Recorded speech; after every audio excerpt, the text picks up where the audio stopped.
বানানো হচ্ছে পানের সাথে খাওয়ার মজাদার উপাদান খয়ের। পানের টেস্ট বাড়াতে যা অনেকেই খেয়ে থাকেন প্রায়ই। খয়ের শিল্পের প্রধান কাঁচামাল হচ্ছে এই খয়ের গাছ।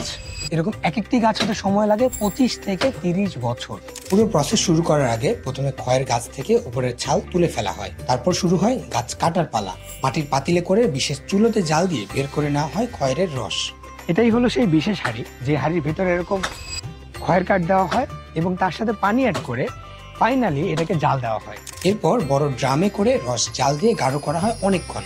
রস পর্যাপ্ত গাঢ় হলে তা নামিয়ে ফেলা হয়, ছেঁকে রাখা হয় নামানোর সাথে সাথেই। তারপর সেই রস বড় মাটির পাতিলে ঢেলে রাখলে তা জমে যায়, যাকেই বলা হয় লালি খয়ের বা কাঁচা খয়ের।